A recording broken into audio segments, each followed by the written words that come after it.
it's Jennifer from Fiberflux. Welcome back to week 3 of the 2020 holiday crochet along.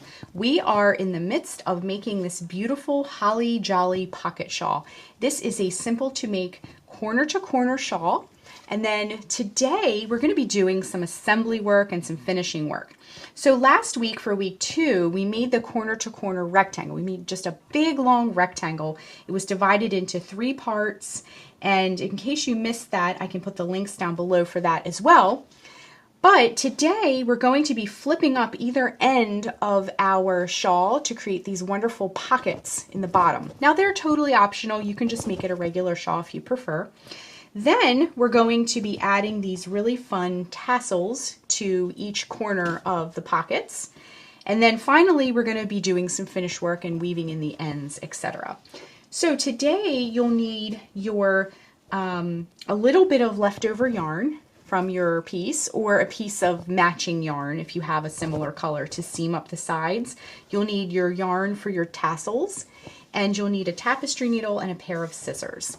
So let's get started. Okay, so we have our finished crochet shawl, and so today we're going to tackle our ends. I grabbed my red yarn for the tassels, and again, you can do any color you like for yours. I just thought that this cream with this brick red looked super festive. We're going to put away our crochet hooks for today. We don't need those today. And you're going to need your tapestry needle and a pair of scissors. Now, I also recommend a larger pair of scissors to trim the bottoms of your tassels. So I grabbed both sizes. I like these for weaving in the ends, just to snip a single piece, but the bigger ones would be better for your tassel bottom. Okay, so the first thing we're going to do is let's get these ends taken care of first. Now, if you did the Lion Brand Pound of Love like I did, the big giant ball of yarn, you will most likely have 2 ends. Now, if you did yarn scraps and added more types of yarn, then you may have some more. So I just threaded my tapestry needle. I'm just going into these stitches here. I like to go in one direction and come back in the other direction just to kind of lock that tail into place. And then we're going to travel down here to the other end of our shawl and just thread your tapestry needle. And we're going to do the same thing. We're going to go in one direction with our tail, just through those stitches, and then come back in the other direction. So the corner to corner stitch that we used for this makes this reversible. So if you're doing the pockets, now you can just wear this like a regular shawl with no pockets and just put some tassels at the corner, or no tassels. So it's really however you want it to look. But if you want to do pockets, pick what side you want to be the outside, because what we're going to do is we're going to take our shawl ends and we're going to flip them upward to create some wonderful pockets. So what I would do is put the shawl around you, or measure the person that you'll be giving it to. When I made my shawl, I roughly did from my knee around my neck and down to the other knee, okay, just as a rough measurement. That was about 90 inches. So when you do your pockets, when you're trying to figure out the measurements for your pockets, the easiest thing to do is, I like a shawl that goes from about the hip around your neck to the hip. So put this on, and you can grab some clothespins. And when you wear it, just put it on, flip your pockets up however you want them to go, and just give it a little clip. And that way, when we seam it, it'll stay put.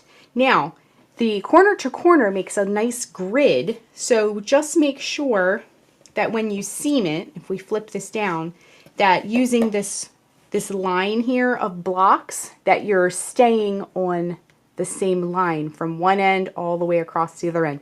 You don't want your pocket to slant upward, okay? So go ahead and try your shawl on, flip up the sides, and then clip it, and then we'll be ready to seam. Okay, so I have my pocket all clipped. Now like I said before, I used my blocks as a grid. This is 12 blocks up. So I just folded it and then I did 12 blocks, and then that made it easy for the second pocket. I also did 12 blocks as I clipped it. Now you don't have to use all these clothespins like I did. You could even use stitch markers to kind of hold it together while you seam it. So I did 12 blocks up for both pockets. Now if you want your pockets to be deeper, give it more of a fold if you like. Okay, so the first thing we're going to do is seam up one side. We're going to do this 4 times, 2 seams for each pocket. Okay, now I had, like I said, just a little bit. If you used every last bit of your yarn, just do as matching of a color as you can. Okay, you could do like some white yarn or something like that. All right, so I'm going to measure a piece, about 18 inches or so. I grab my tapestry needle, and what we're going to do is thread it so that there's a little tail here. And we are going to begin at the top here. Now, you'll want to make sure that you follow this line all the way across. So as you seam, just make sure everything's straight and you repeat it on the other side as well. Okay, so we're going to do the whip stitch. That's a nice invisible seam. And I'm just going to go through both layers with my needle.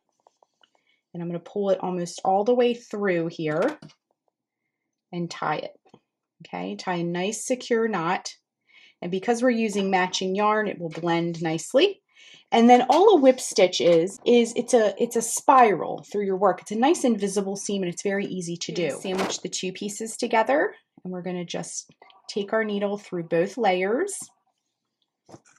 Now, if you like, you can turn this inside out, but I'm going to do this because do it this way because it does blend very nicely. And I don't think you have to, but if you want to turn it inside out, you may.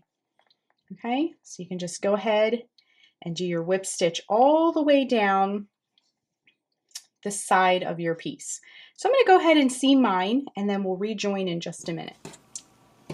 Okay, we're just going to work the whip stitch through. And I didn't mention this before, but again, this is reversible. So what we're going to do later is flip our pockets right side out. This is actually going to be the inside, but we're going to turn these right side out so that way our seam will be a little bit hidden. Even though it's the same color yarn and you virtually can't see it at all, we're still going to turn our pockets right side out. So this is actually going to be the inside of our work. But because this is the same on both sides, it really doesn't matter. You don't have to pick a side and worry about that. So let's go ahead and seam this all the way down, and you can remove the clips as you go. And okay, we're just coming up to the very bottom here of our seam. And then what I like to do is take the needle almost all the way through, leaving yourself a loop here. Make sure your tail is out of the way. And then send the needle through that loop and pull tight. And then I like to just do it one more time just to make sure everything's nice and secure, because it is the bottom of your pocket. So if you put some things in there, it'll be secure. And then what you can do is right here and there, before you take your needle off, you can just go ahead and weave that end in while your needle is still on there. And then once again, go in one direction, go in the other direction. Make sure you're not going through both layers or you'll have like a weird spot in your pocket. Let's go through one layer here for the tail. All right, and then we have this little tail at the top. Whoops, we have this little tail at the top here. I'm going to just go ahead right now and take care of that. Just go in that one layer. I have my hand behind here helping me out a little bit. Just go in one direction with your tail, go in the other direction. Okay, so now what we're going to do is finish the seaming. We've seen one seam, so we can do the other seams. So what you're going to do is come around here to the other side and do this side as well. I'm going to zoom out a little bit so you can see. We're going to do this side as well, and then we're going to hop over here and do both sides of our other pocket too, okay? So go ahead and do your other seams, and as you can see, it looks very nice and neat. Everything is looking good. So go ahead and repeat for the other 3 seams. Weave all your tails in like we just did. And when we rejoin, we're going to turn our pockets right side out and check them out. And we're also going to grab our red yarn and we're going to learn how to make some really easy tassels as well. Okay, so our pockets have been seamed. All the little tails have been woven in. So now let's flip our pockets out. Now, if you want, I did sort of petite pockets. If you want, again, I mentioned this before, but if you want a deeper pocket, just give it more of a fold. All right, so let's turn this out. Now you don't necessarily have to turn it out. It looks pretty good the way it is right now. Those seams are nice and invisible, but I'm going to turn mine right side out, and then get your finger down in those corners to kind of sharpen up those points, and then just give your seam a straightening up, if you will. Give everything a nice tug, and get it all nice and straight, and then repeat for the other side. It looks very similar again, so if you want to, you know, leave the seams the way they are, that's fine too. Okay, give everything a nice little tug and straighten things out. And we now have pockets, and they look great. So the next step we're going to do, again, this is optional. We're going to add our beautiful festive tassels to the bottom. All right, so I'm going to scoot this way up high here so we can have some space to work these tassels. Okay, so grab your yarn, your tassel yarn, whatever color you're doing. And so what you want to do is cut a piece of yarn, about 9 to 12 inches or so. And then cut another one about the same length, and then set those aside. We're going to make 4 tassels, 1 for each corner of our shawl. Okay, so then what you want to do is pull a little bit of yarn out, and we are going to wrap the yarn around all 4 fingers of our hand. We're going to do this just with our hand, no special tools needed.